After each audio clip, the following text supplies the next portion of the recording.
there's a continuum when it comes to diets, okay? There's extremely pro-inflammatory, pro-illness diets, like the standard American diet, like the meat-based keto diet.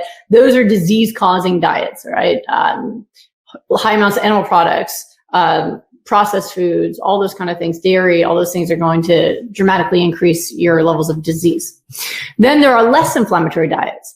AIP is a less inflammatory diet. You get rid of dairy, you get rid of processed foods, right? You eat a better quality of meat if you do that. A lot of people say they're AIP, but they still don't like exclusively eat free range or whatever.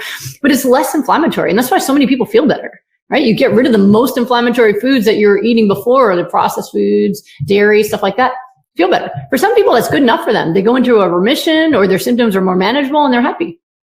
But then there is even better, right? There's less inflammatory and then there's anti-inflammatory. So a plant-based diet is going to be less inflammatory if it's not a processed plant-based diet, but a plant-based diet where you're eating vegetables and grains and beans and things like that. It's not inflammatory. And so people feel really good on that or better, but it's still not anti-inflammatory necessarily. What I'm teaching is pure anti-inflammatory. This is the most anti-inflammatory way you can possibly eat. It doesn't mean you need to always eat that way. It means it's optimal for disease reversal. So anti-inflammatory in terms of the most nutrient-dense foods with the highest levels of vitamins, minerals, antioxidants, all the things used for cellular repair. Those are in cruciferous and dark leafy greens. That's why it's such a big component of my diet, right? It's because that's the biggest dose. You're going to use food as medicine, get a high dose. That's anti-inflammatory. It's going to clean up cellular repair.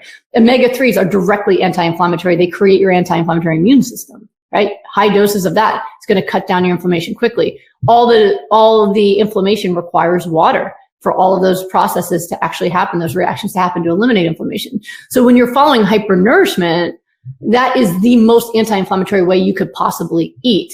It's the most extreme anti-inflammatory way of eating there is. Okay. And if you're still sick or you want to get better faster, then stop eating the things you get that make you sicker. I call it the Paula Abdul.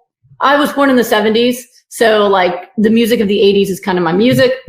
You know, Paula Abdul, the 2 steps forward, 2 steps forward, I take 2 steps back. You know that song?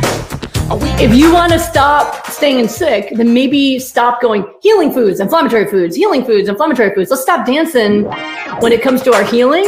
Dance for joy, but don't dance your way sick. So if you want to stop doing the Paula Abdul, then go full in, get rid of the meat products, stick to the plant-based products, hyper nourish yourself, get healthy. And then if you want to dabble in inflammatory foods sometimes after that, you always have that as your choice.